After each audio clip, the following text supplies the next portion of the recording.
바다 위를 떠서 이동하는 배를 위그선이라고 하는데요. 이 국내 업체가 세계 최초로 상용화에 성공한 국가 핵심 기술인데 퇴직한 직원들이 기술을 빼돌렸다가 우리 정보당국의 덜미를 잡히는 등 산업기술 유출 사례가 잇따라 적발됐습니다. 대기업에 이어 이제는 중소벤처기업까지 산업 스파이의 표적이 되며 국내외로의 기술 유출 피해 규모도 커지고 있습니다. 먼저 황혜경 기자가 취재했습니다. 지난 2017년 바다의 날 기념식에서 문재인 대통령이 직접 시승했던 위그선. 바다 위를 1m가량 떠서 고속 이동할 수 있는 배로 국내 업체가 세계 최초로 상용화에 성공했습니다. 하지만 연구소장 등 직원 2명이 퇴직하면서 개발 실험 데이터와 설계 도면 등을 빼돌려 동종 회사를 설립하고 해외 업체와 생산을 추진하려다 우리 정보당국의 덜미가 잡혔습니다. 하마터면 십수년 동안 수백억 원을 투자해 개발한 국가 핵심 기술이 고스란히 경쟁국 수중에 들어갈 뻔했습니다. 이런 그 정도 가져간 게 뭐가 죄느냐? 이게 무슨 국가 핵심 기술이냐? 자기 거 아닌 거는 가져가서는 안 되고, 더군다나 국가 핵심 기술은 어떤 이유가 됐든지 가져가서는 안 됩니다. 해외 유출했을 때는 이거는 그 이적 행위로 또 매국 행위로 해서 엄벌이 쳐야 된다는 게 1000분의 1mm 두께까지 정확히 측정할 수 있는 핵심 기술을 가진 이 제조업체는 더욱 심각한 피해를 입었습니다. 유기발광 다이오드, OLED의 두께 측정기를 개발해 100억 원 규모의 중국 수출을 앞둔 상황에서 소속 프로그래머가 기술을 빼돌린 겁니다.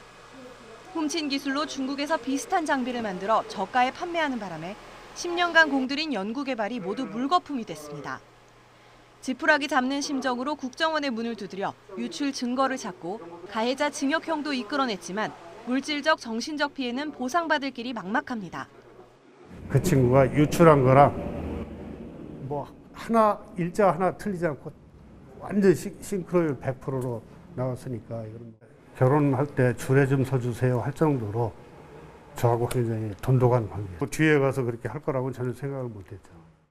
지난 2015년부터 20년까지 국정원에서 적발한 해외 기술 유출 사건은 모두 130건. 경찰청 산업기술유출수사대가 적발한 사건도 최근 5년간 600건이 넘고 검거한 인원은 무려 1,700명을 웃돌고 있습니다. 대부분 고액 연봉 등 금전적 이익의 유혹에 넘어간 건데 이로 인한 직간접적 피해 규모는 수십조 원에 이를 것으로 추정되고 있습니다. 첨단 정보기술 강국인 우리나라가 산업 스파이들의 각축장이 되고 있는 상황에서 보안의식 강화와 함께 보다 근본적인 대책이 시급하다는 목소리가 높습니다. YTN 황혜경입니다.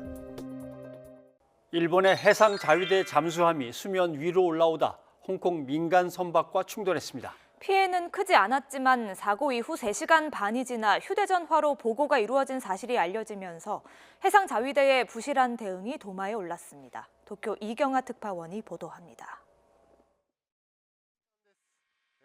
잠수함의 오른쪽 잠수타가 심하게 꺾여 있습니다. 사고를 낸 것은 해상자위대 소속 잠수함 소류. 일본 코치현 남쪽 바다에서 수면 위로 부상하던 중 5만 톤급 홍콩 선박과 충돌했습니다. 당시 잔망경으로 이 선박을 확인했지만 미처 피하지 못하고 부딪힌 겁니다. 민간 선박에는 이렇다 할 피해가 없었지만 잠수함은 선체 일부가 훼손되고 승조원 3명이 다쳤습니다. 本事故により国民の皆様に多大なご心配をおかけしました。大変申し訳なく思っております。 사고 자체도 문제지만 보고 과정에서도 허점이 드러났습니다. 충돌 사고로 잠수함 내 통신 기능이 모두 끊기면서 보고가 3시간 반이나 늦어진 겁니다. 그것도 통신이 가능한 지역까지 이동해 휴대전화로 겨우 보고를 할 수 있었습니다. 이런 상황이 알려지면서 해상자위대의 위기 관리에 문제가 있다는 지적이 잇따랐습니다. 複数の通信手段が一時普通になったということでありますから、これ自体先ほど申し上げたように改善すべき課題でありますので、そこは強い問題意識を持って検討していただくべき。 야마무라 히로시 해상자위대 막료장은 기자회견을 통해 모든 통신이 끊기는 상황은 상정하지 못했다고 시인했습니다. 그러면서 이는 용인될 수 없는 일이라며 반성한다고 밝혔습니다. 정기검사를 마치고 훈련하던 중 벌어진 이번 사고가 인재인지 아니면 기술적 결함이 원인인지 조사도 본격화하고 있습니다. 해상보안청은 40명 규모의 조사단을 현장에 보내 파손된 선체 등에 대한 확인 작업을 벌이고 있습니다. 도쿄에서 YTN 이경아입니다.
지적 장애나 정신적 장애도 어떻게 보면은 사람의 눈이 실명됐다거나 아니면 하반신 장애가 왔다거나 그런 것만큼의 피해가 발생했는데도 불구하고 물리적으로 보이는 장애의 경우에만 좀 중상해 부분을 인정하다 보니 지금 이렇게 좀 아쉬운 판결이 나온 걸로 생각이 됩니다.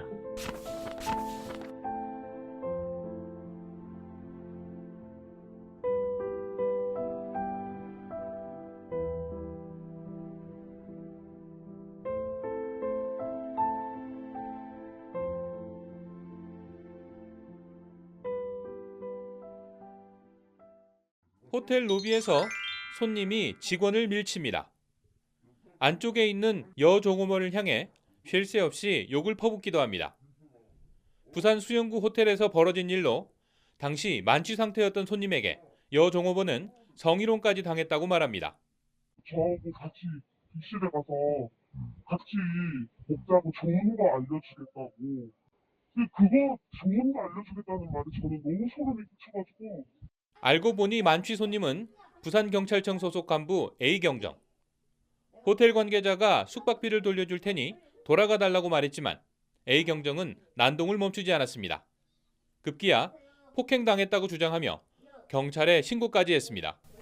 제가 폭행을 안 했습니다. 발로 쳐갖고 잠들었죠. 많이 맞아갖고 정신이 하나도 없습니다. 그러고도 성희롱과 협박이 이어졌습니다. A경정은 출동한 경찰관을 상대로도 꽤 긴 시간 난동을 부리다 현행범으로 체포됐습니다. 경찰은 A경정 직위를 해제하고 혐의에 대해서 철저히 수사해 엄정 조치하겠다고 밝혔습니다.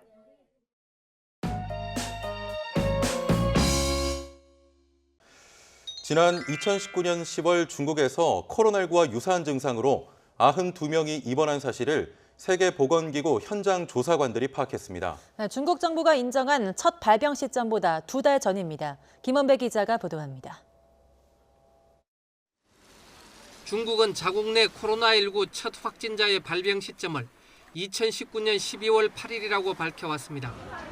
그런데 세계보건기구 WHO 현장 조사팀이 이보다 2달 전인 2019년 10월 중국 후베이성 일대에서 코로나19와 비슷한 증상으로 입원한 92명에 관한 의료 기록을 중국 정부로부터 입수했습니다.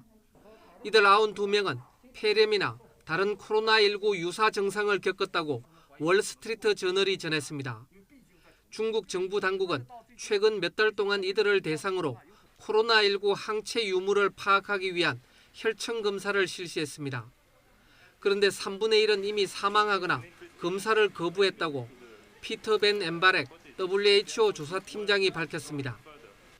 검사에 응한 나머지 환자들은 모두 음성이 나왔으나 그것만으로 이들이 코로나19에 걸린 적이 없다고 단정할 수는 없다고 전문가들은 설명했습니다. 이들이 병에 걸린 지 1년여가 지나 항체가 탐지 불가능한 수준으로 줄어들었을 수 있다는 것입니다. WHO 조사팀은 추가 연구가 필요하다며 2019년 가을에 후베이성에서 수집된 혈액 표본을 대상으로 더욱 광범위한 혈청 검사를 해야 한다고 중국 정부에 요구했습니다. 이에 중국 당국은 혈액은행에 보관된 다수 표본의 혈청 검사를 위한 허가를 받지 못했다고 답변했습니다. 이런 사실은 중국이 2019년 12월 8일 이전에 다른 나라들에서 코로나19 의심 사례가 나타났다는 점을 근거로 코로나19 기원을 떠넘기려는 가운데 공개돼 주목됩니다. 현재까지 이탈리아, 미국, 프랑스 등에서 2019년 11월 또는 12월 초 감염 의심 사례가 드러났습니다. YTN 김원배입니다.